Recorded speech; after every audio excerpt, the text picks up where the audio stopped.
You are listening to Offstage with DJ Law on Latino USA Radio. Don't forget to tell a friend and download Latino USA TV app and press the radio link. It's cold like ice, chill. Come over. I'm cold like ice, chill. Come over. You have arrived to Offstage with DJ Law, bringing you the best local, regional, and international music genres with interviews and positive vibrations.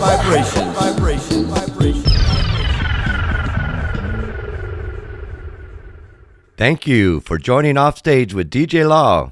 Offstage with DJ Law is a behind-the-scenes showcase of the artists, their music, and some of their life stories and experiences. Today, we have the honor of having Gustavo Angeles on our show.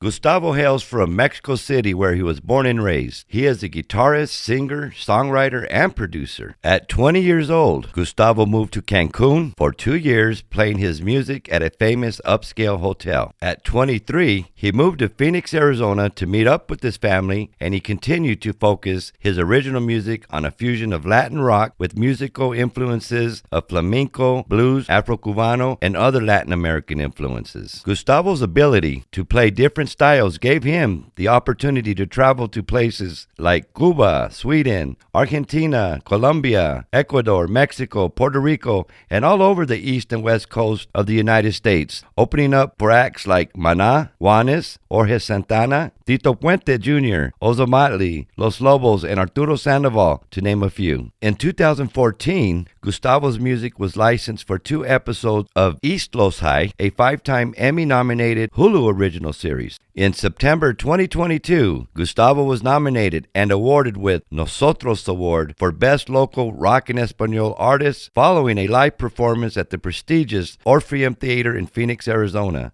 Gustavo also participated in a guitar competition where he was chosen by the legendary Mexican rock stars Maná as the winner. He performed a song with Maná in a packed stadium of over 20,000 people and received a Gibson guitar signed by the entire band. In 2024, Gustavo was a recipient of the Artist to Work grant from the Phoenix Department of Arts and Culture for his commitment to continuous artistic growth. With over 25 years of music experience, Gustavo has achieved many goals. His work does not go unnoticed, and he is definitely making a name for himself. Before we converse with Gustavo Angeles, I would like to play one of his original songs called Baby You're a Gift. We hope you enjoy it.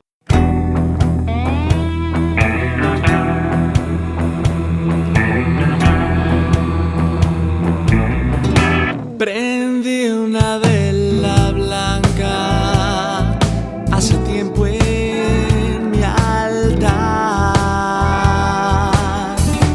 y me concedió el milagro, amanece en mi corazón.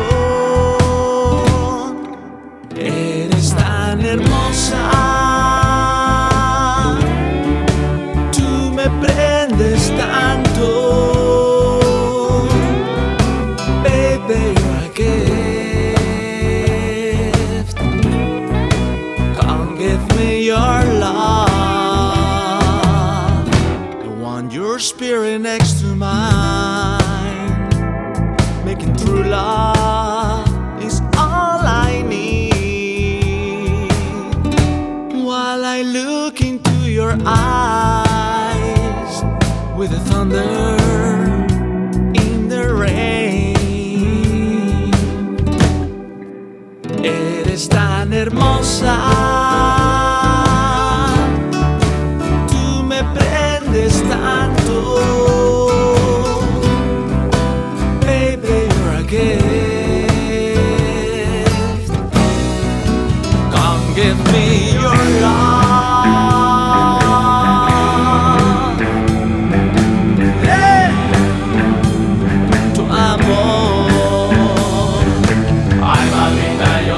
Quiero dar Mi amor, ay mamita, yo quiero que me lo des.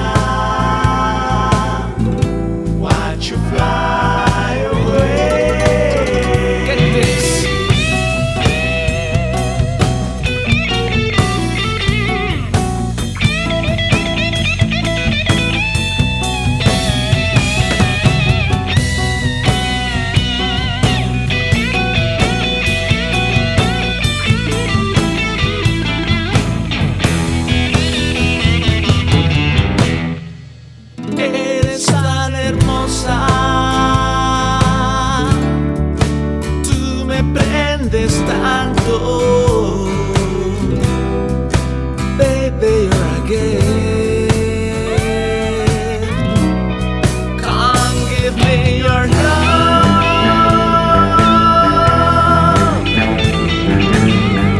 Yeah.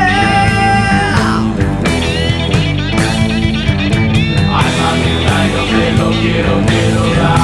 Mi amor. Ay, mamita, yo quiero que me lo des. Dámelo, dámelo, dámelo ya. That's an awesome song. Thank you very much. Thank you for coming to Offstage with DJ Law, along with my co-host Patrick Murillo. Hey guys, thank you for having me. So this song, it says, "I want your spirit next to mine," and I'm translating this because it is partly in Spanish. Yeah. Something like, "I want your spirit next to mine. That's all I want. While I look into your eyes like thunder in the rain. You're so beautiful. You turn me on. Give it to me now. Give me your love. I want it now." Yeah. Now.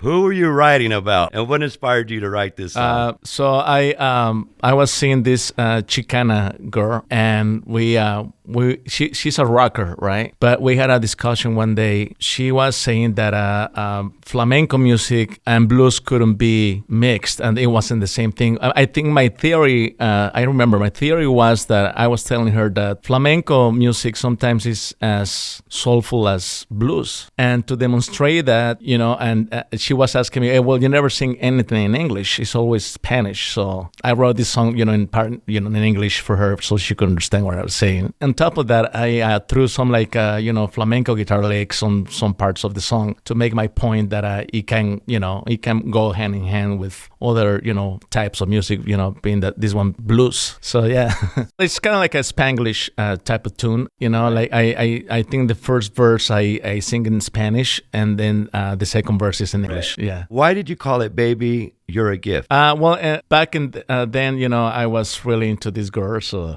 yeah, it was like a gift because she did a lot of, things for me. And I grew more as a person since I've known her too. Right on. So we know you were born in Mexico City. You were raised there. Can you describe to us your upbringing? Man, first of all, it was, before technology. So I just remember, as a kid, my whole time was spent in the street. We were brought up by our mom that she was like a single mom of 9 of us. Wow. So éramos un chingo.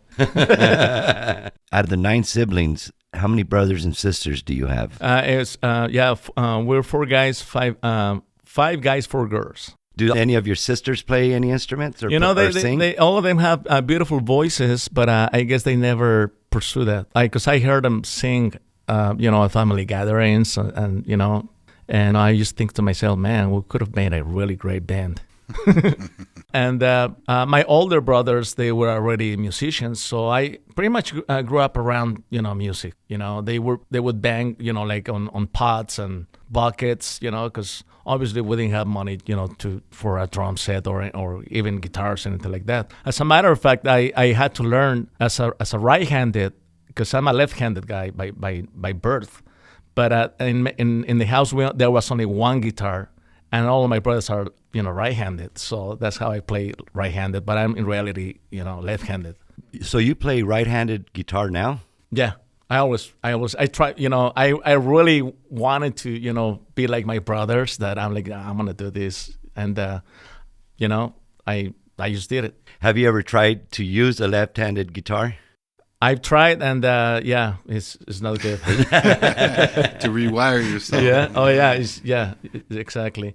So in other words, I spend all my time, in the street and hanging out with my brothers and sisters and getting in trouble, stuff, that all kids do. And where do you fall within the 9 children? I'm the 7th youngest. Yeah. So was your mom a musician? Not really our parents in our family, but our grandparents, yes, they were. Yeah, my grandpa, he played the trumpet, and my grandma would play guitar and harmonica. Yeah, but my parents are not musicians. Just the brothers. So was it your older brother that started playing music and then you started kind of following in his footsteps? Or Yeah. was it several brothers or Yeah, sisters? it was especially my brother Eduardo. He started with harmonica blues, and it was pretty damn good.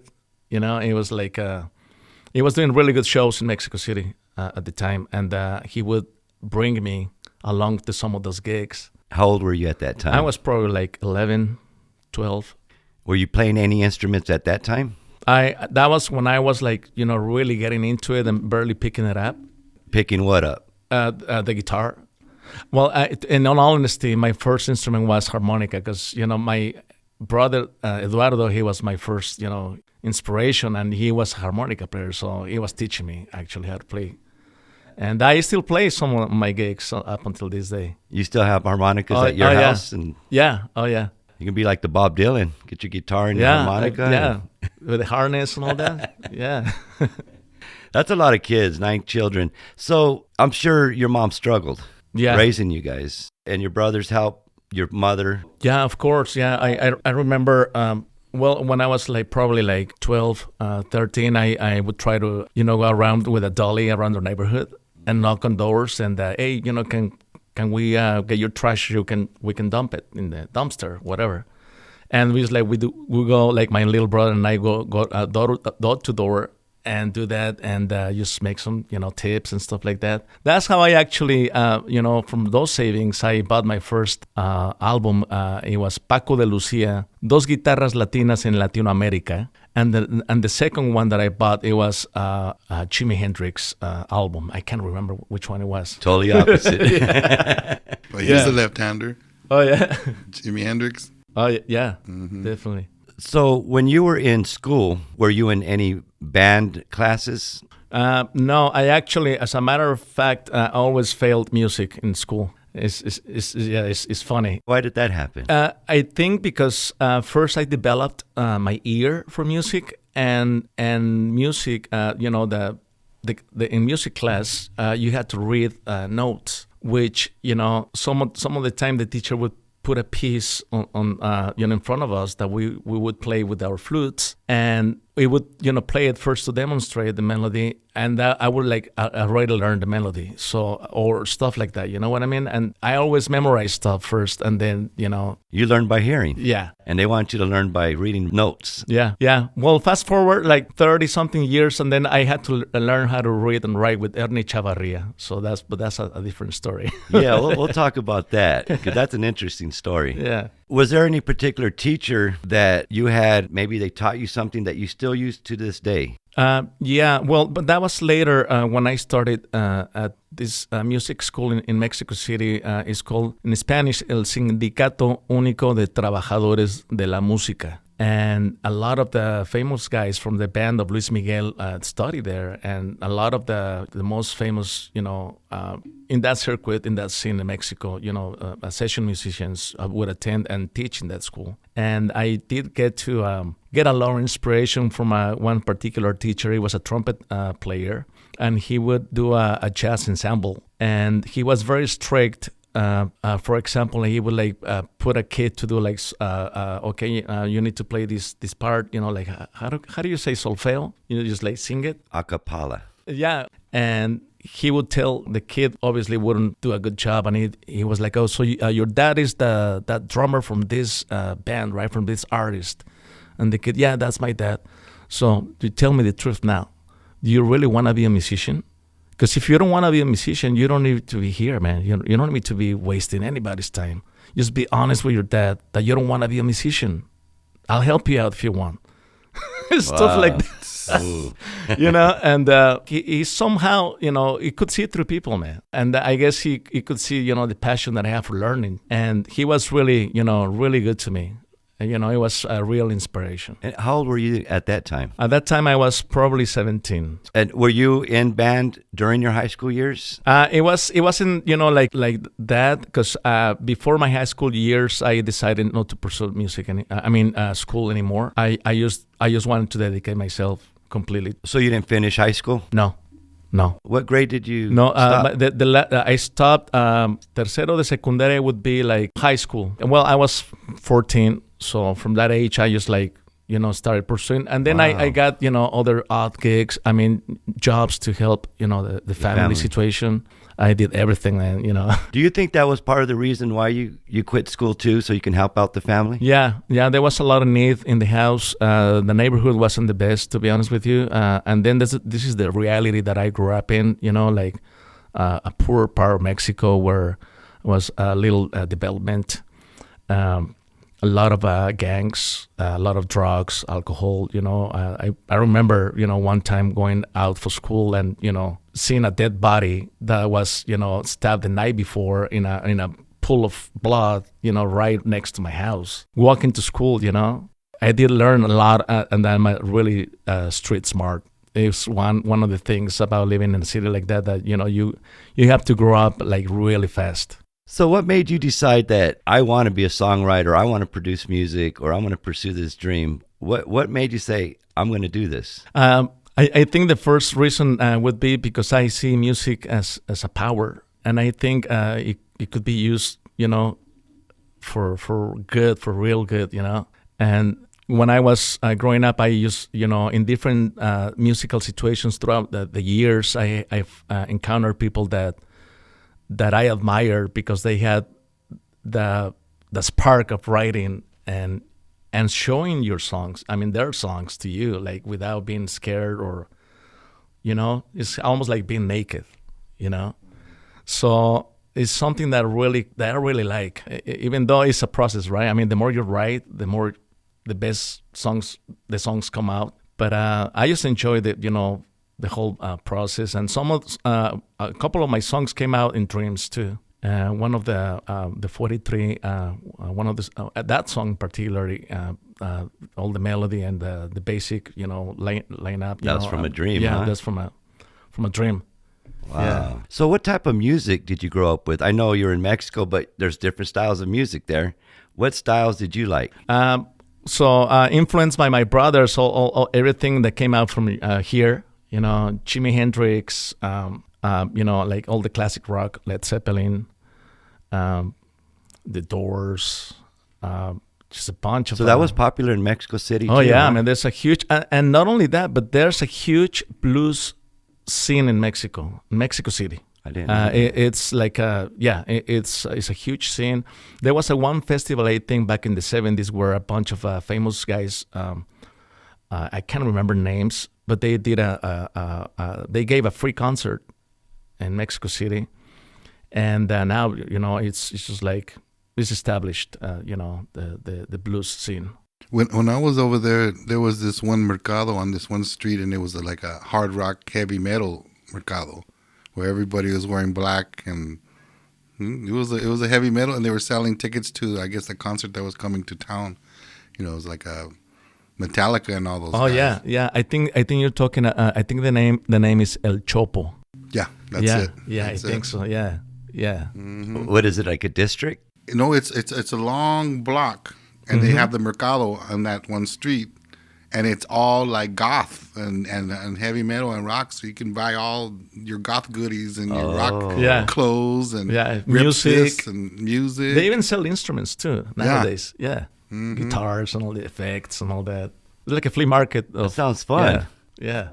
Well, we're going to play another one of your songs. It's an original called Viento de Cambio, Wind of Change. Did I Wind get of that Change. right? Yeah, Sounds like a funky rock song. it is. Yeah. Where did you get the inspiration to write this song? So basically, this song talks of how I felt coming into the United States for the first time, and it was basically a cultural shock for me. So the basic theme is how I felt just coming for the first time and not knowing the language. Yeah, because it sounds like a song that seems to be about starting over, Exactly. and that you left everything behind to start here. Yes. And when I left from over there, everything inside me changed. Yes. Yeah. It's a nice song, and I hope the audience enjoys it. It's called Viento de Cambio.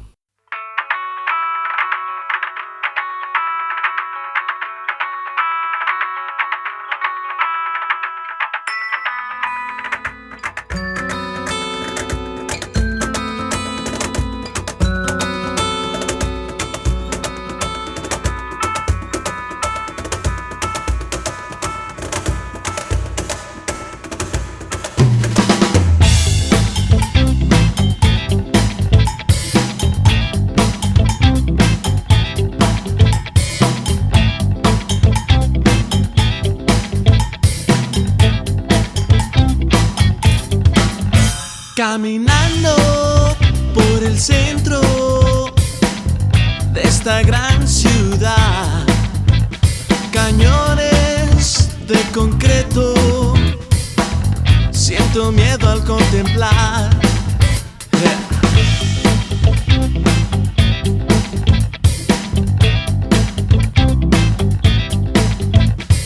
Dejé todo atrás para empezar aquí. Cuando salí de allá, todo cambió dentro de mí.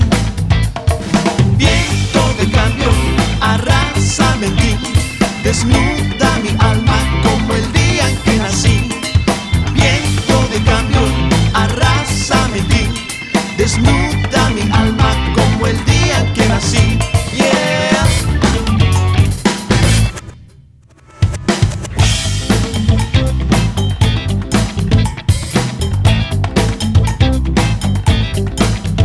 Fuego corre por mis venas, con fuerza para enfrentar ignorancia y veneno.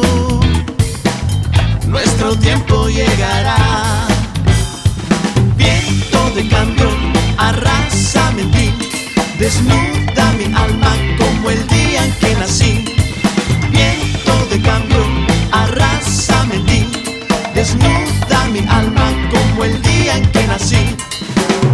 He sido prisionero de la soledad, dejé todo atrás, me tuve que pirar. Levanté mi vuelo pues no había de otra.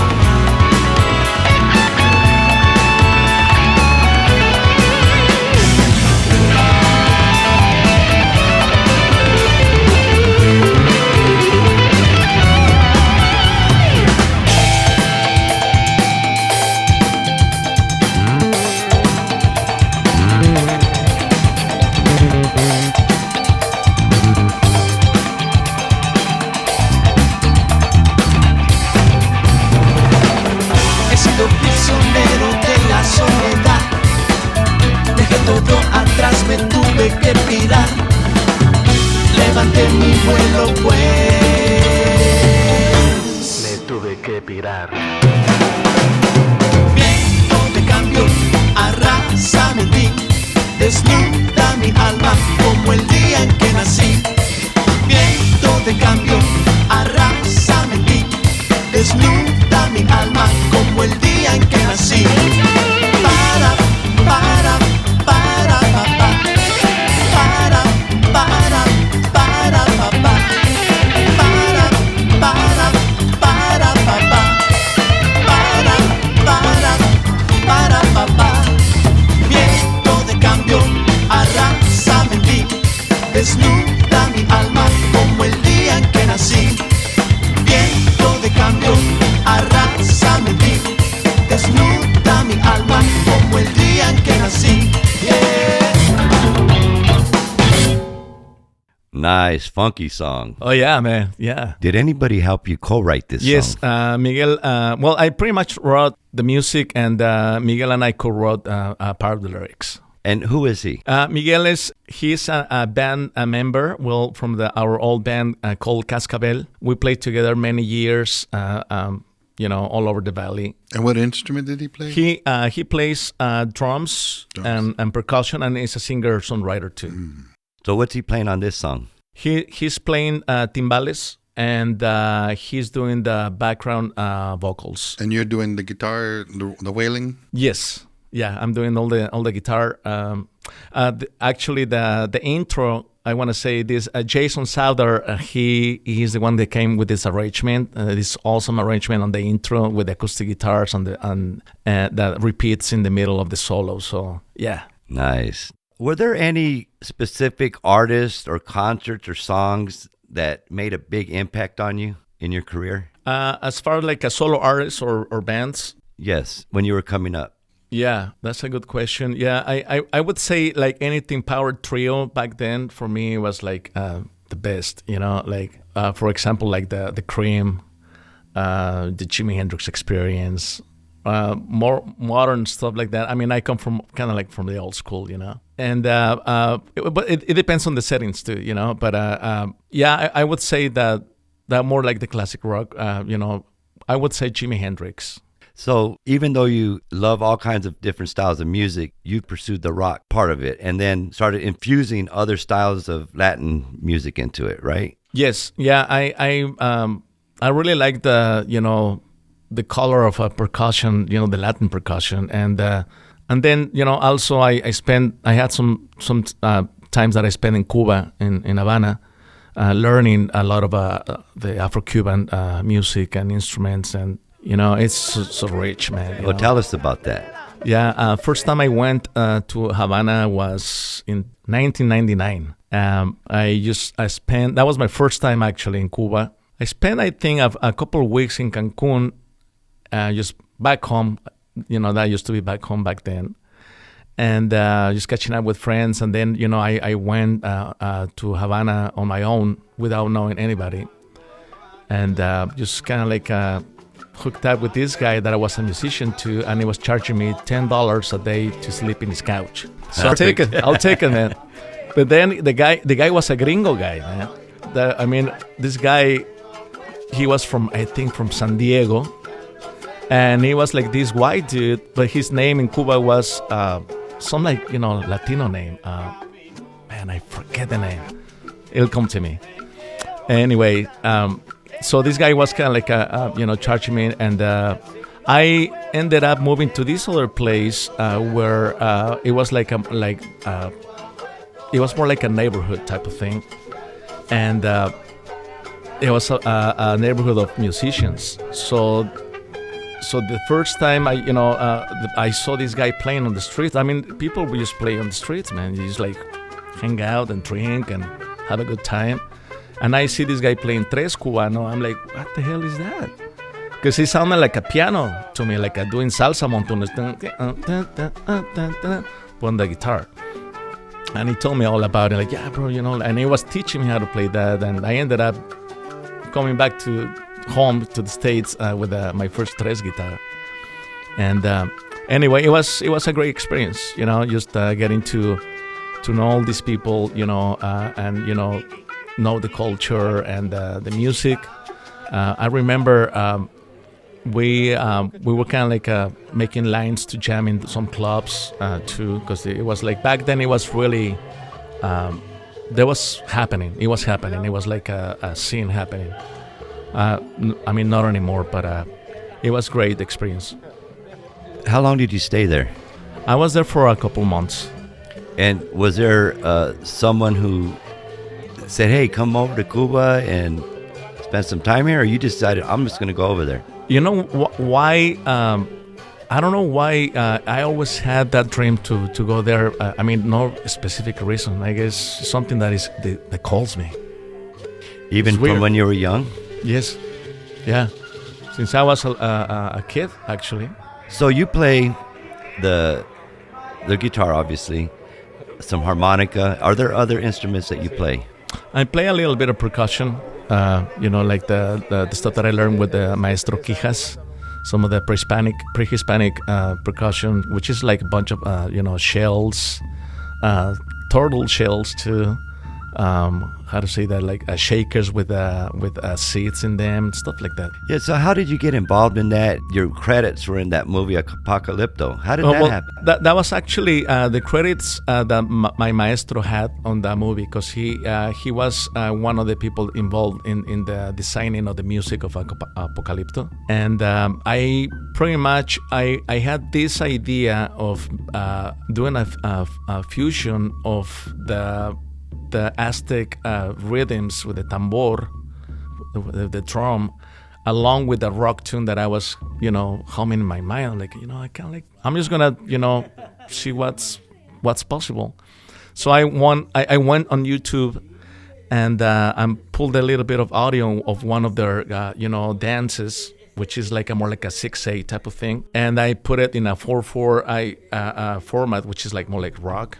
And I was getting somewhere, so I called this guy. I searched him up and I sent him a message. I'm like, hey, I'm a fan of you and I want to hire you for a project. How much you charge me? Can you do projects like that? Because I found out he was in Glendale, Arizona. So, dude, that's in my state. So I'm gonna pursue this guy. He just happened to be there at that particular time? No, he lived in Glendale. Oh, okay. Yeah, I didn't know that because he's like world renowned. In the Aztec culture or that we still have down in Mexico, they do like dances still and all that. They keep the traditions alive. So he's very well known. Also because he reproduces the ancient instruments in clay. Wow. Well, he did because he passed away. Rest in peace. Yeah, rest in peace. So we have another song that we're going to play called Soledad. Loneliness, state of being alone is okay. I like the start. Starts off like acoustic, Kind of like pop, guitar. right? What'd you say? Kind of like pop type of thing. Yeah, right? and then just boom, the drum and bass comes in. I loved it. I hope the audience enjoys it. It's called Soledad by Gustavo Angeles.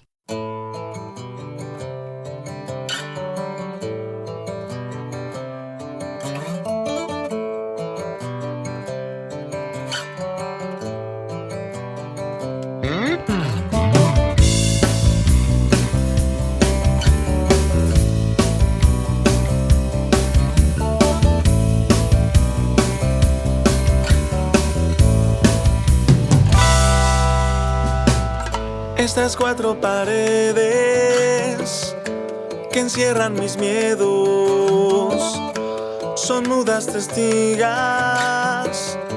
de un cuerpo en exceso y en extrañas ciudades aprendiendo este juego dibujo mi sombra sobre el paso del tiempo. Sobre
Nice. This song describes the feeling of loneliness. In English, I sort of got it as these four walls closing in on you, the fear and sadness taking over like venom injected into the body. Is that the right translation? Yeah.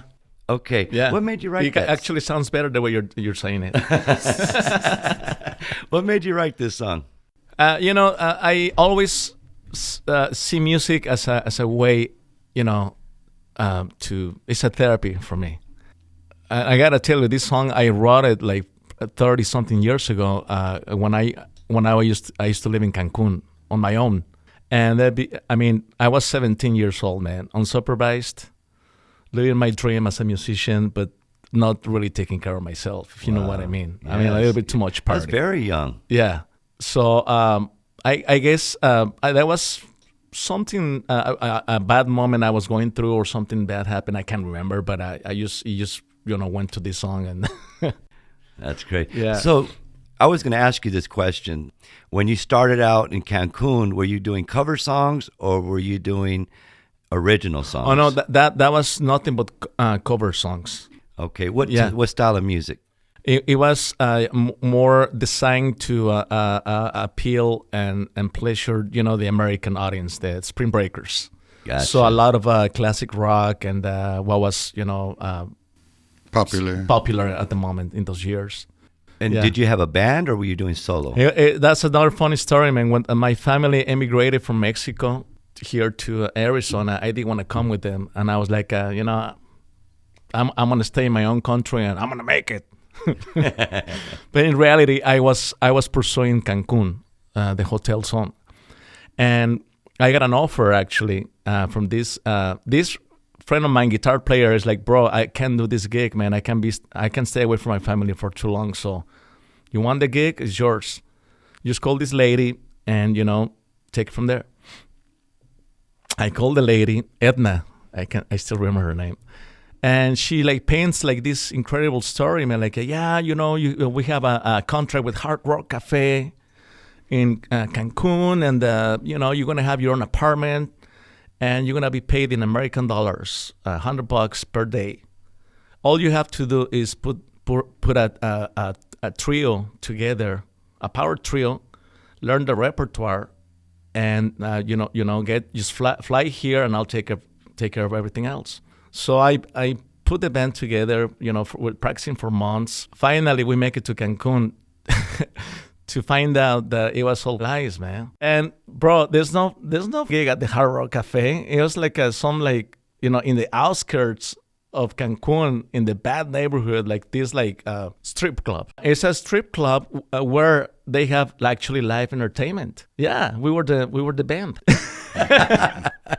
Actually got to share the green room with a lot of the strippers, man. So at 17 years old? Yeah, that was a lot of fun. Yeah. But see, we started like that with all lies, and we barely making scraps to get by, and we didn't have an apartment for ourselves. We were just like in one room, the three of us, because her friend let us stay there, And long story short, one night we're playing. We stayed there for 1 year, man. I was like, I was crying because I wanted to go back to Mexico City. I'm like, this is a mess.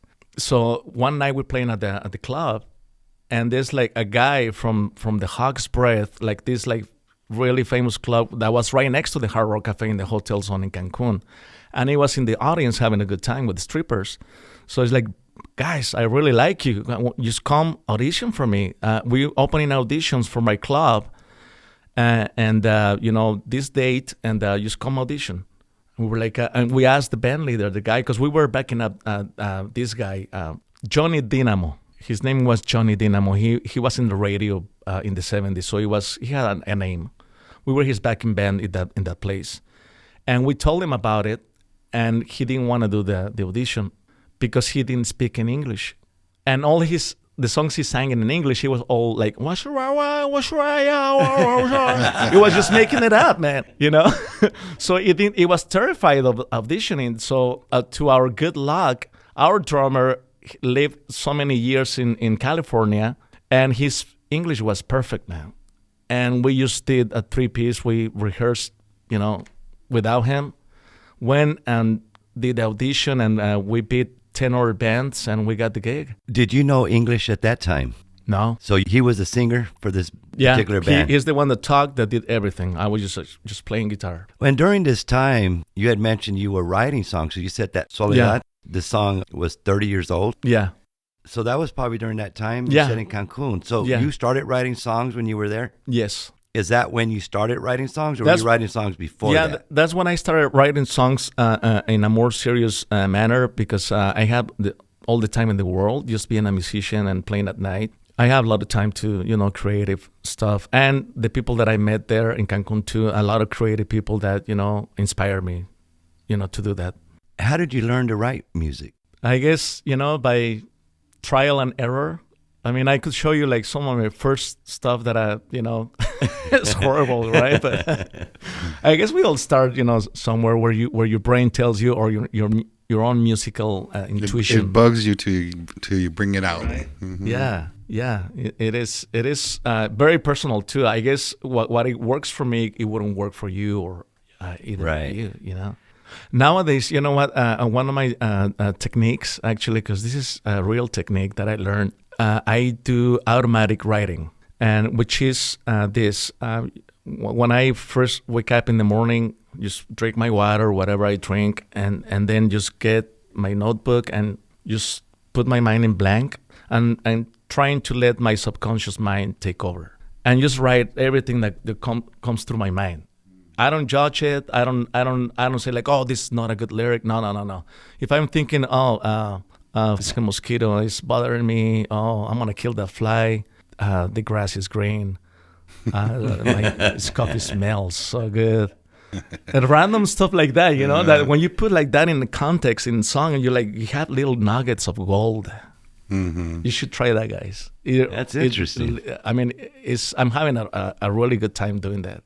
You discovered that just on your own? I discovered that in my pursuit of still, learning more, because I love to learn more and get better. People at what I do. people use that for different reasons, but that was the first time I heard it for songwriting. Yeah. You know what I mean? Well, in all honesty, I'm gonna, for the record, I learned this when I was going through my divorce, and I was seeing therapists. For that. It's subconscious. So she was like, you know what, you need to get in the habit of doing journaling. But I guess, it's the same thing. I use. It's basically your feelings. Yeah. What you feel at the time. Yeah. So we got another song coming up, and it's a cumbia song called Patas para Arriba. What does that mean? It's like we have this saying in Spanish, when something is going wrong, is patas para arriba. That means feet in the air, or feet up. Yeah. I wrote this song when COVID hit. Oh, okay. And A lot of people say that they ride during the COVID time. Oh yeah, because there was the only things to do. I mean, you were stuck at being all home. locked in your house, and this, this really came out. I poured that out of my heart, man, because I was unemployed. I lost my gig, my security. I was on the expense of my savings. Thank God. It's true. But still scary, The casinos had closed for a little bit too, Yeah, right? we lost everything, man. Yeah, no income for a whole year, bro. So I'm a survivor. I understand where this came from Yeah. then. So we're going to listen to Patas para Arriba. Hope you enjoy it.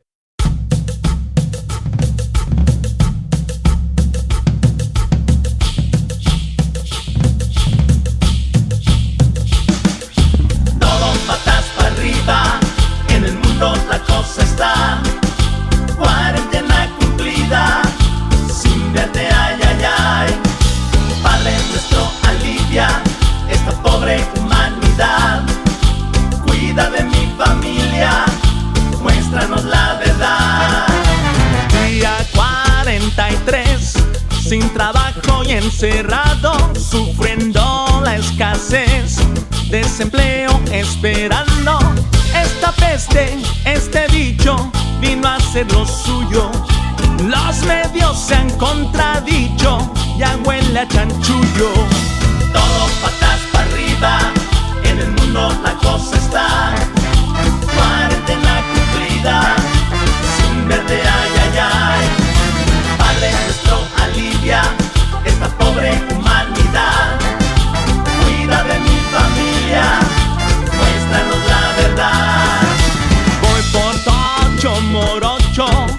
Cuando salgo a la calle con un ojo al gato, con el otro al garabato, al mal tiempo, buena cara, dicen los refranes. Mejor toco mi guitarra, canto mis canciones. Todo patas para arriba, en el mundo la cosa está. Cuarentena cumplida, sin verte ay, ay, ay. Padre nuestro alivia esta pobre humanidad. Cuida de mi familia, muéstranos la verdad. Quiero volver a abrazar, a besar y soñar que esto se acabó. Quiero volver a confiar, a bailar y viajar por donde sale el sol. Todo patas para arriba, Páranos con tu gracia, con tu luz. Padre nuestro alivia. Dale fuerza a mi familia, a la juventud. Todo patas para arriba, Silencia las voces del miedo y el temor. Padre nuestro El arma alivia. más poderosa es el amor. Kids abuse, kids and cages to stop it, we have to expose the predators, ugly faces, the kids are feeling blue. I wish I had enough hope, but it's just not going to stop. Unless you're the ones to stop it. Don't turn your face away, don't quit, yeah! Patas para arriba, en el mundo la cosa está. Cuarentena cumplida, sin verte ay, ay, ay. Padre nuestro alivia esta pobre humanidad. Cuídame a mi familia, muéstranos la verdad.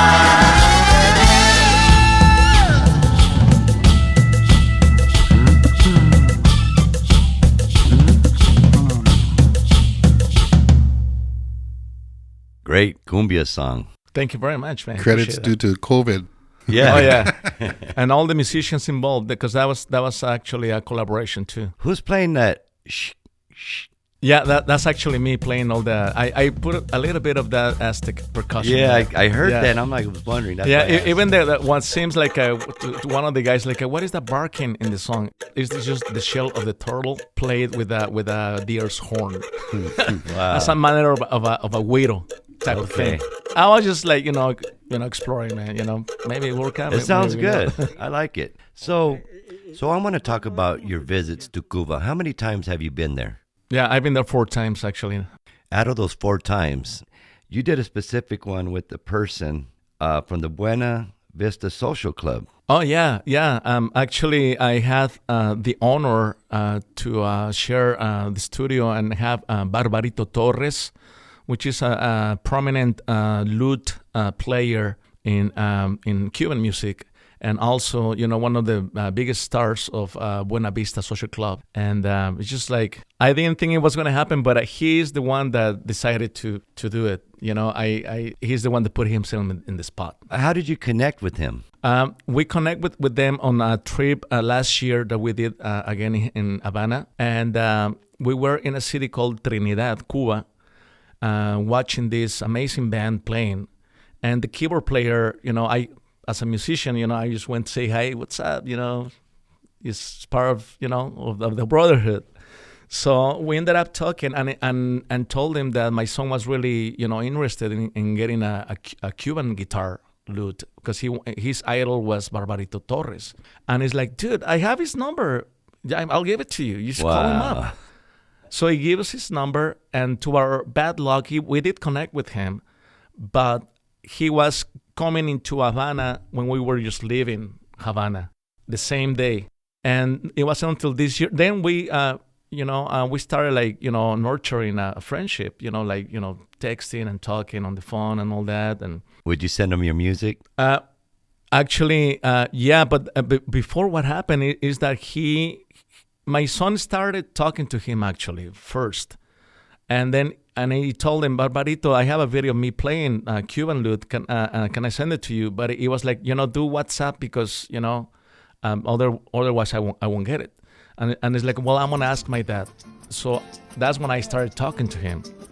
And I was like, Barbarito, my son asked me to send you this, and I sent him a video of him, and it was like, oh, coño, como dicen los cubanos. Like I didn't know he was a kid. It's like my grandson's age. I didn't know he was a kid. He was like surprised, that he was playing that well. And then I think he got something, After that, he was really nice to us, So this year when we came back, we were talking about the song. So I sent them the song. I'm like, Barbarito, it would be an honor to have you on this song. So how much would you charge me to just do like 8 bars, just one solo? And the guy is like, no, like I don't do that. Like you need to talk to my agent first, and this and that. And I'm like, I think to myself, like, that's bullshit. But I respected it, like, all right. But then he was like, well, send me the song and I can let him listen and I'll let you know. So I sent him the song, and it was like pre-production, so it wasn't like the best shape, right? Just raw stuff. And then I used her crickets for months. But I was like, I just moved on. I'm like, it's respectable. I don't care, man. So I was still talking to him. I would say, we still had conversations and all that. But then I moved on, and then I reached out to this Tresera, which is this girl that plays Tres Cubano, to invite her to the project, because she's really famous too in Cuba. Se llama Yarima Blanco, and she accepted. And what happened is that she actually, man, hooked it up, the studio time. She reserved 3 days for me to be in the studio, one of the best studios in Havana, at the rate of $25 per the block of 6 hours. Whoa, man. I'm moving to Cuba. Oh my God, bro. I was totally pinching myself because I couldn't believe that. Now, when you were returning to Havana, to the studio, he hadn't called you back? No, what happened is for the sessions, when I secured the sessions, when I reserved those sessions, then I had kind of like a plan. So I'm like, hey, Barbaritos, so guess what? Yarima is going to be in the session, and I know you guys know each other, so if you want to come over, I was kind of luring him. And he got all excited. I'm like, oh my God, she's my daughter. I love her so much. I'll be there. So he shows up. He was hanging out with us on the first day on her session, on Yarima's session, for like 3 hours. And then before all this happened, I had invited him and his wife to dinner with my son. I'm like, we want to take you guys to dinner. And he said yes. So when Yarima she was done recording, and Barbarito and I had like a moment, and I asked him, hey, Maestro, so how do we do it? How are we going to do for dinner tonight? That's what I said in Spanish. ¿Cómo le hacemos para la cena? And I swear to God, I don't know what he heard, bro. But it was like, no. I didn't bring my guitar. But I'll be here tomorrow at 11:30 in the morning to record. I was like, where'd that come from? I just shut up, man. I'm like, I'm not going to say anything. I'm like, okay, all right. So that's why I'm saying that himself got into the project. But then later, my brother was like, when you guys were tracking, he was like from far away, and he was just going like this, like moving his head. And I know he liked the song. So I guess it is an honor to have this guy in it, man. Yeah. You had mentioned to me that you went to his house and you got a private show. Yes. After the session, then we went, the next day we went to dinner, and he was telling his wife, which now, after that dinner, I know she was the agent. Oh, his wife. It was like when he was recording for me, like, no, I said, you know what? Don't tell anybody that I'm doing this, because I don't do this for anybody. If my wife finds out, then I'm gonna be in trouble.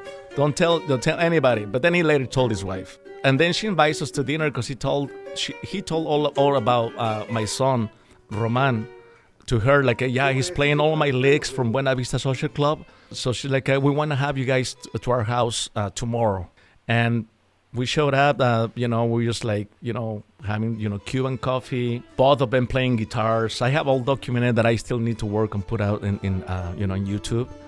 But it was amazing, man. What's the name of the song that's going to be coming out? It's called Menéate Pa' Acá. Menéate. Yeah, it's like sway this way, sway the other way, something like that. That must have been fun. Yeah, but it was amazing. He just like I can tell that he saw Roman like he was his grandpa. You know, like I wish I had a grandkid I could pass this on, and he was so excited putting Roman to play all of his licks in front of his family. And I'll tell that, you know, my son was so nervous. He was like, his hands were like this, and he's messed some notes, but they loved it, man. And then they all got, broke into songs and stuff like that. It was really something, man. It was something beautiful. You know, when I saw the documentary and the Buena Vista Social Club, a lot of these guys lived humbly. They didn't get royalties and things like that for what they did, and now they're starting to get it. Does he live humbly as well? He actually he lives humbly, even though he still tours all over Europe and all that. He tells me that he takes care of his clan. He put it that way, his clan. So not only his immediate family, but extended family. So he lives very well in it's a huge property, man. It's almost as big as yours. But he does pretty well, man. And I really like this, to point that out, that he was very instrumental for Buena Vista Social Club to happen, because the story goes that Ray Cooder had this project. He was going to bring some musicians from Nigeria, from Africa, to do a collaboration with the Cubans. So what happened is that their visas, they denied them their visas at the last minute. Something happened, and they got stranded, the Africans in Africa. And he was already in Cuba waiting for them. So like, what I do? I have all this budget. I need to, to do the project. So he called this Cuban guy that he knows all the old guys, Juan de Marco, and he told him, I need to put something together with, musicians that are, famous in here and all that. And but I want in the band that we're gonna put a lute player, man, because I have this cassette. I don't even know who this is, but I want this in my band. And he gives a cassette. So Juan de Marco calls Barbarito. Hey, Barbarito, are you up for the gig? And he let him listen to the cassette. And Barbarito's like, I got you, man. That tape of this guy, it's me. He's like, that's not gonna be a problem. That's me. You're playing. So what are the odds, man? He was destined, to do that. History. That's inspiring. A lot of those guys aren't around no more. No. I just barely last week. Guajiro Mirabal, which was the main trumpet player for Buena Vista Social Club, died. So now it's only Eliades Ochoa, one of the other guitar players, and Barbarito. That's it, the ones are left. Wow.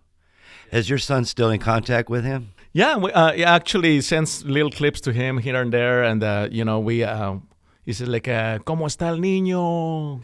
Is he practicing?" He was kind of like getting in teach mode with him too, because he was like, you need to practice if you want to be serious.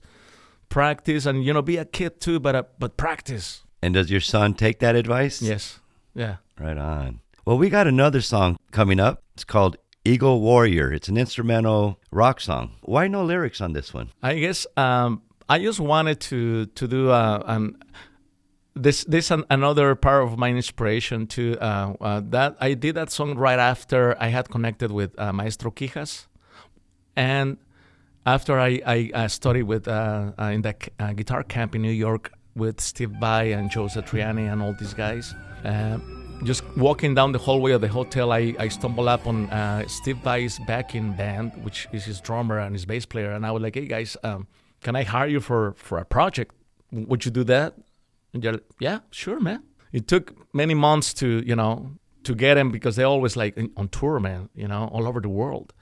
But I have on this song Philip Bino and Jeremy Colson from Steve Vai's backing band, along with Jason Soudard, some of the guitar work, and I think that's it. And what are you playing? Yeah, I'm playing the rock guitar. I'm playing some of the ancient percussion, the Aztec percussion. I wanted to mention too that on this song we have on organ Elliot Randall Scott and El Maestro Javier Quijas on all the sound effects, as like, you know, the wind and sounds of water, stuff like that. Right on. We're going to play Eagle Warrior. Hope you enjoy this song.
Love that song. Thank you. I appreciate that, man. Thank you. How would you describe your musical genre, your style? I know you can say Latin rock fused with different things, but how would you describe it? This is the part where I have the most problem with, because I like music so much, man. For example, I'm part of this project. I'm thinking about recording a reggae song that I wrote a long time ago too. But then I want to do a mariachi song. I never sang mariachi or never, pursue my own music too. In that sense, I know that I'm not Spanish, and even though I play the flamenco technique and all that, I don't call myself a flamenco guitar player. I'm not Cuban. I'm not, as a sonero or anything like that. So that's why I try to be as real as and honest with my music as possible. And I'm Mexicano. I'm from Mexico. I consider myself a Chicano too. And those are my roots, man. So a lot of the music I just like put a little bit of everything that I like. And just throw in the mix, you see what I get. It's kind of like Maná, Right. How they're rock, but they're cultural. Yeah, it's not American rock. It's Mexican rock. Yeah, you know what I mean. Yeah, it's got more like identity like that. Like for example, in this last tune, I had a lot of fun. Mixing all that. All those sounds with the flutes and the wind and the pre-Columbian stuff along with the rock music. He brought up Maná, so I'm going to bring it up. Yes. You got to play in front of over 20,000 people at the Talking Stick Arena. Yeah. I mean, that's amazing. I saw the video of it, and I couldn't believe it. How did that feel? Man, honestly, I was kind of like really close to pass out. I swear to God, I don't know what happened. I don't know if it was the energy. Yeah, true story, bro. I think it was the energy of the people, because once they called me up, and I got up on stage. Did you know you were going to be called up? No, the story goes, they came in 2019. That's when that happened. And then they went to the local radio stations, Radio Campesina, something like that. And they were, announcing, like, show up to this place at this time, this date, learn how to play this song, and come audition for the right to be considered for Maná to be picked, the winner. And I was like, yeah, I have nothing to lose. So I got out of the house earlier. I'm like, I'm gonna get early because I don't want to be making a line. I was there. There was already like 20 guys in front of me. Wow. So I'm like, all right. So I waited, and then I auditioned, and it kind of went bad because they didn't specify that I was supposed to bring my amp, or I was supposed to sing the song, because they said only play. They said play the song. So I just knew how to play, but I didn't know how to sing it. And then I auditioned, and they're like, okay, you need to sing and play the song. Is it Maná that's actually judging you? They did. It was like a different panel, like a local in Phoenix of artists in Phoenix. And I'm like, you guys didn't specify that I was supposed to sing it, so I learned how to play it. But and then they're like, well, okay, sing something. I hate it when they say that. So you're like, oh man. So I sing.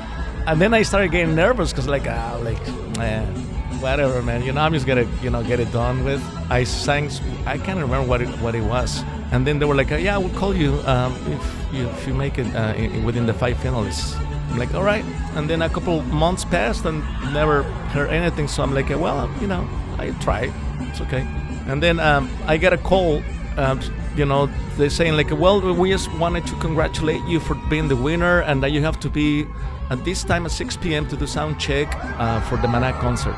And what? No. I'm like, what? No, I mean, you mean that to say that I was that I'm in the 5 finalists, because that's what I was told. And she's like, no, they sent all the videos to Maná, to the guys, and they picked you out of the videos. So I'm like, oh shit, That's awesome, man. So huevos, you had to get up there. I was jumping. I was like, oh shit, man. I mean, it's a big deal, man.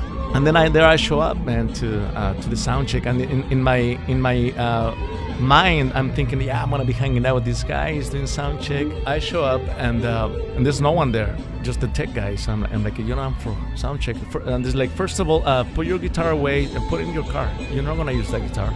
Like, but that's my axe, man. Like, yeah, we're gonna give you a guitar here, so don't worry about it. Just put it in the car. And then they gave me the guitar, and they're like, nah, bro, And he's laughing at me because I asked them, so are they gonna come do sound check? Or they're just laughing at me like, nah, bro. These guys are superstars, man. They're like, they have him like doing all this stuff right now. They're doing a press conference. They're busy, man. So I don't think you even gonna talk to them until you get up on stage. And then he hands me the guitar. It's like, you should start warming up in the meantime. So I'm like triste, like walking around, warming up With the strange guitar. I'm warming up, and then I see some double doors opening in the distance, and it's just like a dozen people with lights and flashes, and I'm like, because I recognize the singer because he's really tall. Oh, that's them. And then I was just like standing there like a deer, in the middle of the road, and the singer sees me, and they go like this, and they just come up to me, And they started congratulating me and gave me a hug, like, "Hey, bro, you deserve this. We'll see you up on stage." They were so nice, man, so nice. That's and it's awesome. like, and they were like a walk, tall like us, man. Yeah, bro, yeah, you deserve it to be here. Really encouraging, man. And I did my song, and I was telling when I got up on stage, they started the song, and I got up on stage, and then I see like this sea of people, and they're roaring. I think it was like what shocked me the most, like the roaring of the people. It was I cannot. You've never describe. experienced Those guys it. were used to that shit. I wasn't. So they started getting too much in my mind, and I'm like hyperventilating. Like, dude, and I'm only thinking to my mind, dude, I don't. The last thing I want to do, is pass out right here, like or something, passed out or whatever. And then the guitar players, next to me is like, poking me in the ribs with his guitar. It's like poking me in the ribs. Like, come on, bro, let's run up on the stage. Come on, let's go. And boom, that was just like You just pure bliss. automatic. yeah. What a man. way to control your nerves, huh? Yeah, it was. I think it's in my career is one of the best highlights because the way they treated me too, and then at the end they gifted me the guitar, Gibson guitar signed by the band, and it was amazing moments, man. Yeah. That's awesome, man. Well, we have another song coming up called Cosas del Amor, Things About Love. It's a rock ballad. Hope you enjoy it.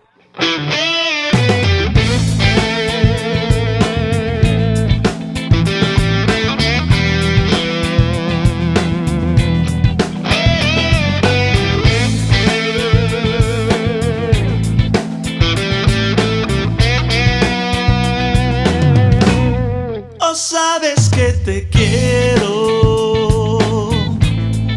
que yo por ti me muero.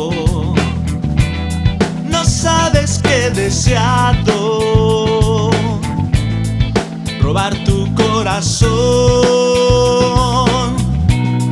Había imaginado que todo era tan fácil. Ahora te has negado a darme tu calor. Son cosas del amor. ¿Qué quieres que haga yo?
Nice rock ballad. All right. The song, as I interpreted it, said, "You know I love you. You know I want to steal your heart. I thought it would be easy, but you denied your love for me. What do you want me to do? Give me hope. Without you, I can never exist. What girl broke your heart?" Man, it's been so many, I can't even remember. Put a name on top of it. It's like one of those tattoo situations. What inspired you to write that song? I guess it's just like one of those, I mean, lyrics are kind of corny, but the context, I mean, in rock, it does a good contrast. Well, I'm saying it in English. It sounds a lot better in Spanish. Yeah. No, yeah, definitely too. Yeah. So I'm going to ask you, because it seems like on your songs, you have different artists on them, on most of them, right? How do you collaborate with these artists? I mean, how do you find them? How do you get in touch with them? Like, told us how you got in touch with Barbarito, but how do you do it? So, I think when it comes to that, I just shoot for the stars, man. And I have been following Yarima, the Tresera, for quite a while, and I really like how she plays, and she's got some numbers, statistics, right? Followers, and she's well established, in the scene too, respected. So, I just went up, on Instagram and messaged her, man. And I was like, hey, with all, respectfully, I would love if you were open to collaborate. And I have this situation where it's a grant situation where the project is international collaboration for between Cuba, Mexico, and United States. Yeah, let's stop right there. Okay, you brought up the grant. Because that's what got you to where you were going to go to. So tell us about how you got that grant. Yeah, so it's one of those situations where someone, actually a musician friend of mine, Aaron Nelson, sent me the info for the grant. Up until then, I didn't know anything about that. And I ended up applying, and I was telling you in that conversation, it takes a lot from your other side of your brain to do this type of... The left brain. Yeah, the left brain to do admin stuff for musicians, because we, more creative side, But, I did it, and it took me days, man, to get it done. It took me probably a week to put together the video of my work samples. It's a 9-minute video where I showcase everything, and I'm telling or asking them to give me the money because I want to do all this much more with that, And were you competing with others? Yeah, I think like about a couple hundred people were applying on the first round, and then they didn't make it to the second round. And only maybe 16 of us got it. Well, congratulations. Thank you. So you, with that money, I won't ask you how much it was, but you were able to use that to pay other artists as well? Yeah, as a matter of fact, I just wanted to spread the love, with that money, and pay the artists that are collaborating in these songs. So that's what I did. I actually also teamed up with Joey Navarro in LA to do the arrangement on 2 songs, which Meneate is one of them. And the other songs that I produced myself are still in the works. And this is all from the grant money? Yes. Yeah, because it's the collaboration. All the percussion on these songs came from Cuba, from all the sessions that I did in Havana. All of the percussion, bass, the bass player, and of course, my guest stars, Yarima Blanco and Barbarito Torres. How did you connect with Yarima Blanco? Yeah, so basically I was like, after my first defeat with Barbarito, I was like, well, I need to move on because I need, to find an artist, to collaborate. So I reached out to her, and she was like, well, let me hear the song. And I sent it to her, and she's like, yeah, let's do it. She put a price, and she was so instrumental, man, and to the success, and even having Barbarito on this, because honestly, my whole idea was taking a laptop like you have, my little, equipment, interface, like in a backpack, and microphone, and just wherever I could, right? But she's like, I can do all the paperwork for you. She hooked it up. So, I'm so grateful for her, man. And she lives in Cuba. Yeah, she put her name to do all the paperwork, because me as a foreigner, I wouldn't be able to access that. So she putting down her name, that's why I was paying $25 for 6 hours each day. My engineer was $15 per hour. And you were able to use that grant money to fly to Cuba? Yeah. That is nice. Actually, yeah. I don't think a lot of people know that there are grants out there. It is something that a lot of people in the arts, because it's not limited to music, I'm one of the outsiders, because it's always visual arts or all the arts, even poetry, believe it or not. So there's a lot of money in grants, and all it takes, man, is just determination and to go through the paperwork and the process, and I think it's a good thing to explore. That's nice, man. You did a good job. So we were talking about how you connect with certain musicians. So you said you connected with Joey Navarro as well. Did you know him before? I've known Joey Navarro for probably 25 years. Oh, okay. So you've known him for a while. Years, then. Yeah. When he used to play with Quetzal Guerrero, right before I started playing with him, with Gato Loco. So when he made the move to Los Angeles, to LA, I came into his place playing the gigs that Quetzal had. So that's how it happened. Yeah, I remember you were 23 when I met you at Pioneer Park in Mesa for Day of the Dead. That's right, you guys were performing. Yeah. And I thought you were in your teens. Like everybody else was a teenager, under 18. And you were 23, and here I thought you were a teenager. Yeah, right. You just have that young look. Yeah. The next song we're going to showcase is called Gracias by Gustavo Angeles. We hope you enjoy it.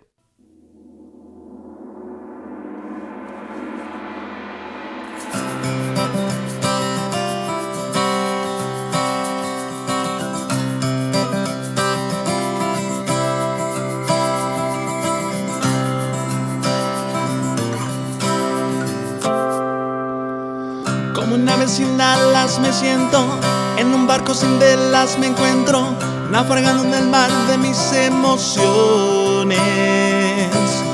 Yo gritando mis penas al viento, buscando la luz desde adentro, procurando salvar mis ilusiones. Gracias te doy por el dolor. Mi vida sigue buscando amor.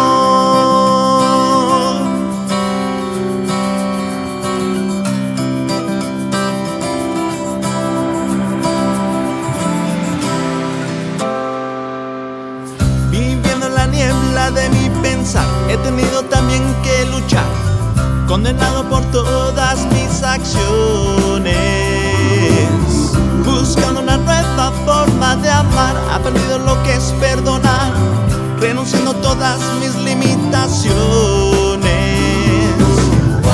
Gracias te doy por el dolor. Mi vida sigue buscando amor.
Great song. What inspired you to write this song? This song comes out of some of these lyrics out of a tragedy in my family, which was the suicide of my brother about 35 years ago. So it's a lot of, you know, I mean, he was the brother that showed me music, that learned how to play. The harmonica player.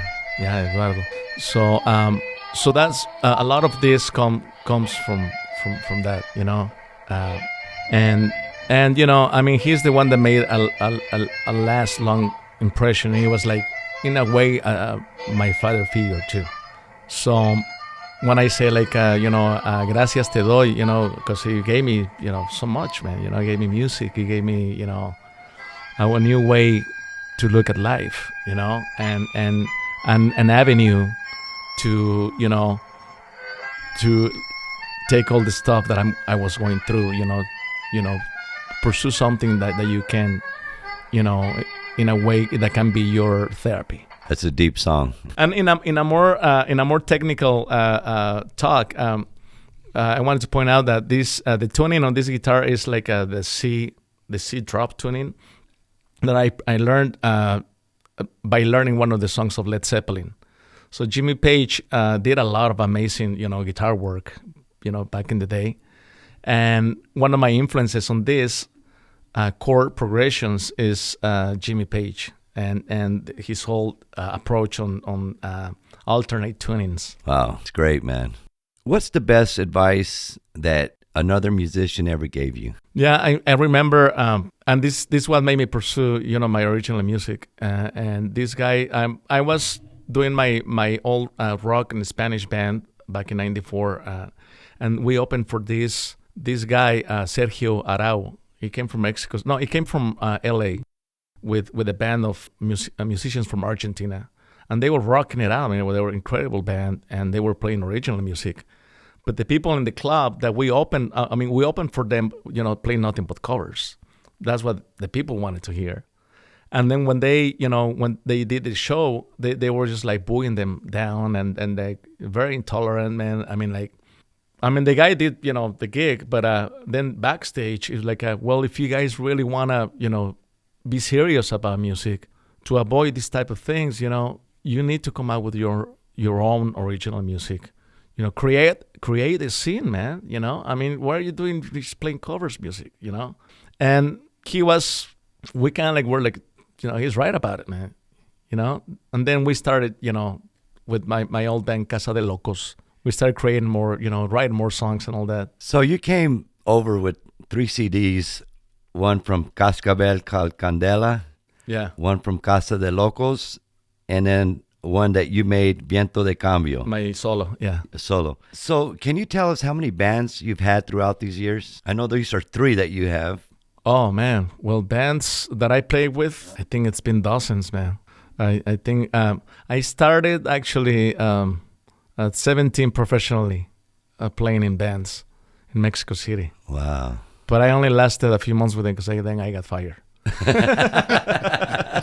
True story. I got fired for knowing how to play only rock music. And these guys were like the real deal, man. You know, like they were already pros. I wasn't. I was starting, you know. But they did bossa novas. They did salsas. They did top 40, funk. I mean, everything. Everything. Gigs in Mexico City, they don't last 4 hours. Sometimes it's like minimum is 5 to 6 hours, right? And that was too much for me to learn. To learn, you know, repertoire. I couldn't make it, man, and I got fired. So. Well, you were young though too. Yeah, it was a learning experience too, man. Because then I my ego got stroked, and I'm like, you know, I'm gonna apply myself. You kind of got kicked, and yeah, like, all right, I'm gonna start. I'm gonna learn how to play cumbias. Ding, ding. Well, salsa is a different thing, right? But yeah, everything has its own place and space in music, right? That's what they didn't have the concept of, you know. So this next song that we're going to play is called 43. But speaking about cumbias. Speaking of cumbias, can you explain why you wrote this song? And this is the one that came from your dreams. Yes. Basically, I don't know if you guys heard a few years back in Mexico, before the new president that just ended there was a situation where they murdered 43 students, and it was the whole thing. It was the government was involved. The Peña Nieto. I'm not sure if that was the right president or not. Well, the current president was involved, and a lot of politicians and all that. The corruption, and it was very. A lot of us have the stigma in our memory and our DNA, what happened back in '68 when this other president killed a bunch of students in Mexico City, in which even one of my uncles survived that because one of the ladies just pulled him inside her house when the soldiers were looking for students to kill him. And, so this brings it's kind of like a trigger, for most of us that, were around.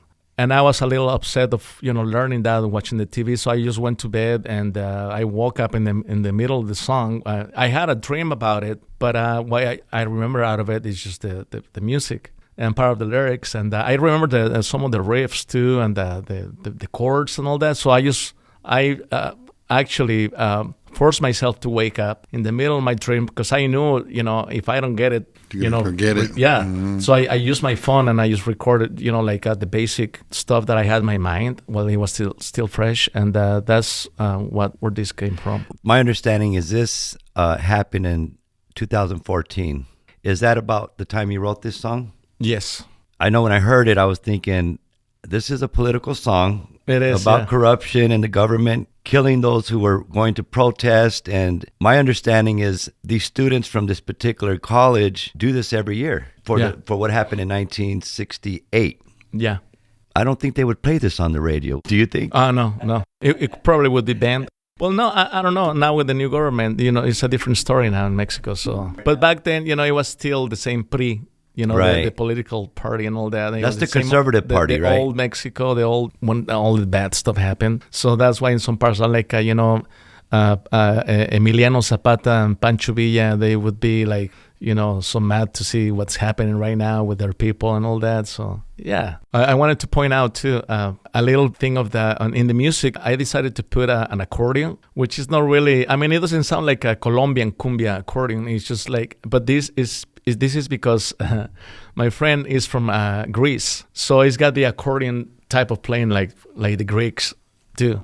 So that's a little bit of a mix of the Greek accordion right there. Right on. Well, let's hear this song called 43. I hope the audience enjoys it and gets the deep meaning of what this song is about. Para todos los desaparecidos, presos políticos, mujeres y niños asesinados por los criminales en el poder.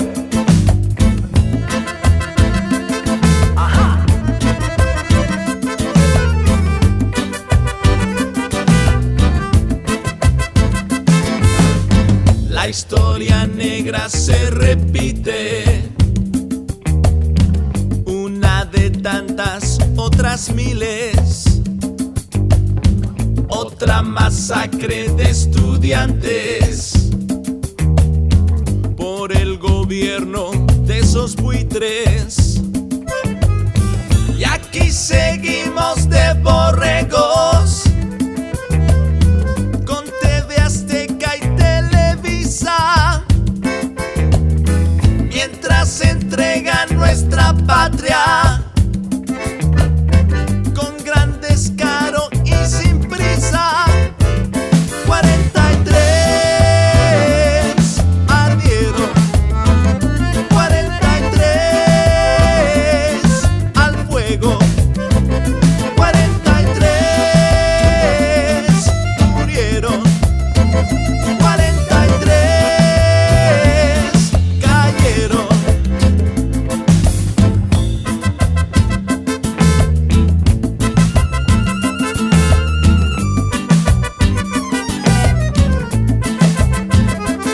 Y como dijera mi hermano, en México, todos los días es Día de Muertos. Narcos políticos y chotas, asesinando a su antojo, todos de la misma calaña. Igual que en el 68. Ya todo el pueblo está cansado de tanta sangre derramada. Zapata y Villa se retuercen al ver su gente destrozada. 43 ardieron, 43 al fuego, 43 murieron, 43 cayeron.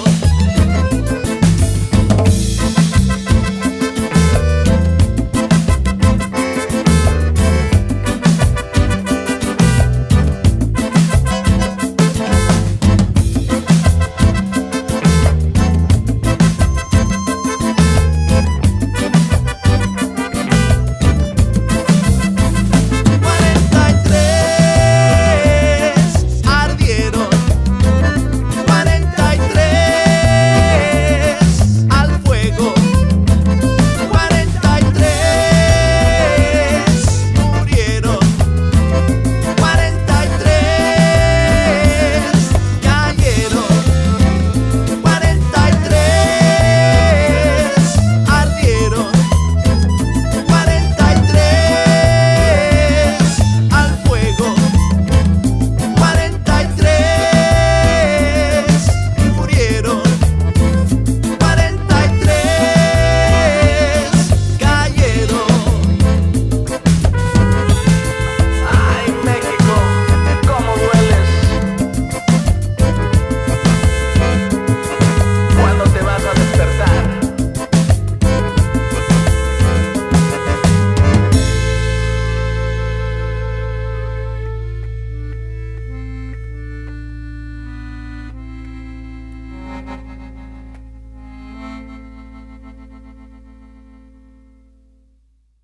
Well, that's a way to keep that memory alive Yeah, for those 43 young students that were murdered by the government, frankly. that's right. Yeah. I want to ask you a couple more questions before we end the show. Where do you see your musical career in the next 5 to 10 years? I just want to take it to the best of my abilities. You know, to be honest, I'll be just really happy just to be creating and putting out songs and collaborating with different people for the rest of my life. And it's like what really, what I really like to do. I love and I enjoy, playing gigs out and all that. But, you get to a certain age too where it's like not so much fun, Like before, yeah. We talk about that, myself and Patrick, when we're loading and unloading. yeah. Oh, it's like my back hurts. Yeah.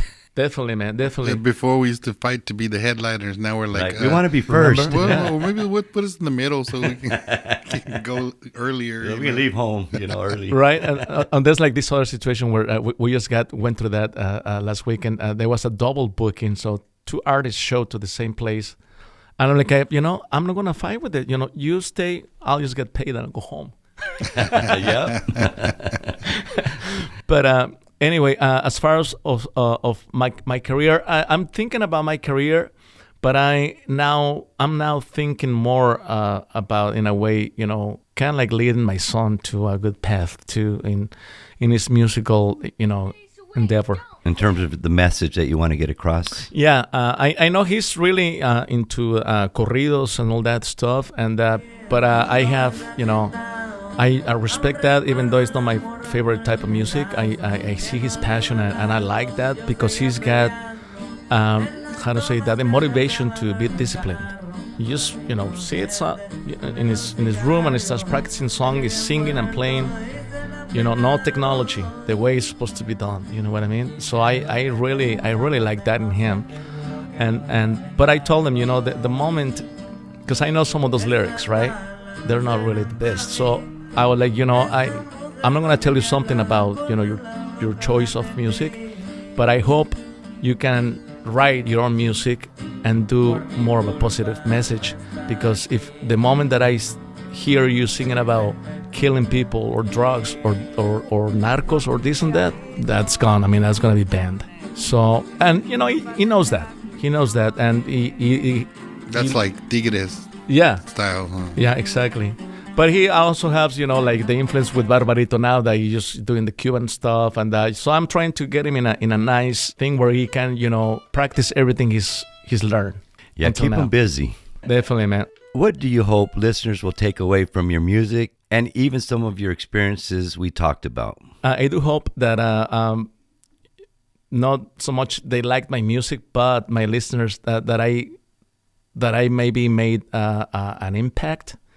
Because music is that way, man. You know, you don't know what's gonna give you like goosebumps or anything like that. I'm not saying music's gonna give you goosebumps, but if it touches you in certain way, then you know I'm more than happy for that. You did your job. Yeah. So where can listeners find your music or contact you for gigs or projects? Yeah. Well, basically, social media. You can look me up as Gustavo Angeles. Although my artist page in Facebook is called Gustavo de Angeles. My personal page on Facebook is Gustavo Angeles. My name on Instagram is Gangeles. It's G_Angeles_music. And you can just probably Google my name, Gustavo Angeles. You'll find a lot of info too. Are you on YouTube as well? Yeah, correct. Yeah, my name on YouTube is Gustavo Angeles as well. And how can they contact you if they want to hire you? Yeah, well, right now I don't have currently a website, so I can give out my email. That would be gusangeles111@gmail.com.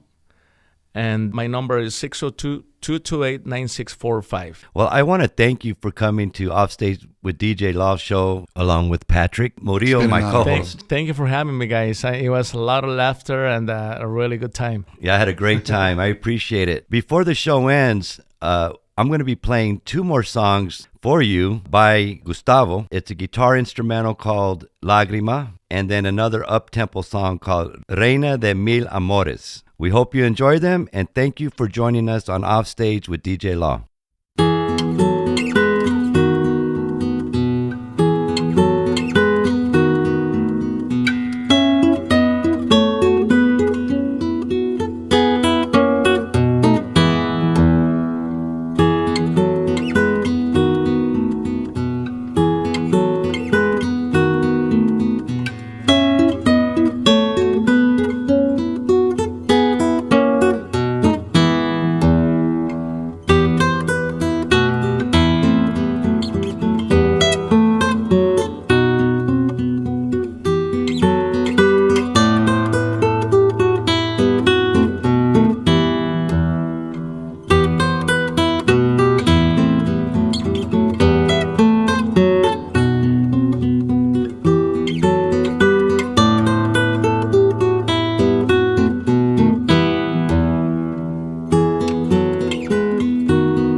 Hoy me encuentro en la cantina, ahogado en dulce licor. Ya no me hace la cerveza, ya trago puro sotol. La mujer que quiso mi alma con otro se fue a bailar.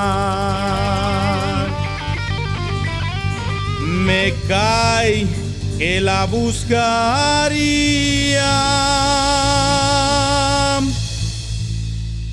pero prefiero pistear.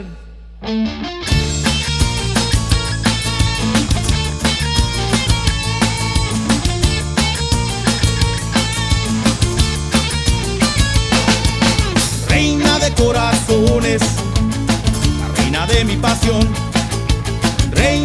mil amores, la que rompiera mi corazón, reina de corazones, ya no te vuelvo a buscar, reina de mil amores, pues si lo hago te puedo encontrar.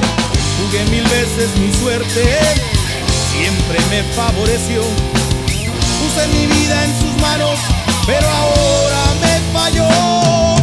Reina de corazones, reina de mi pasión, reina de mil amores, la que rompiera mi corazón.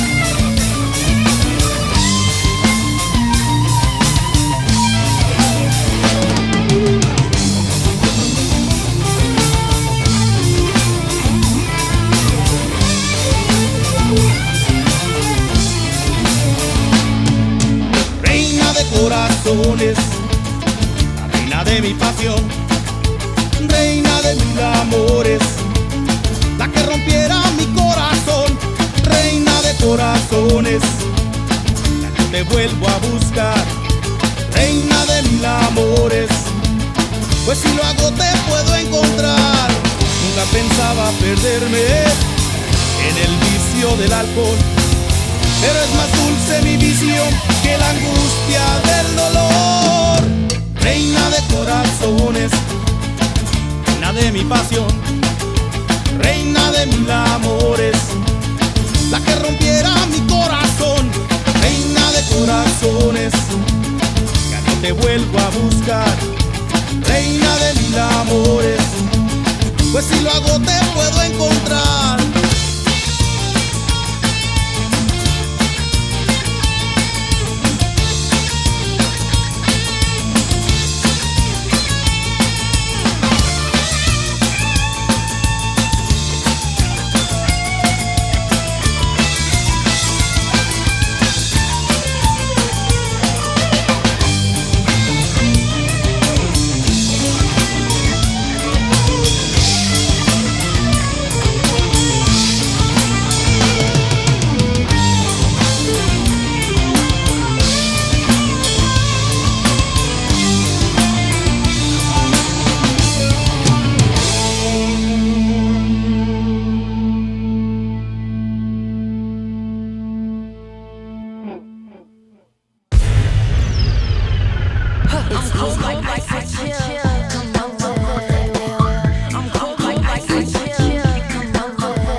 You've been listening to Offstage with DJ Law. Thank you for tuning in.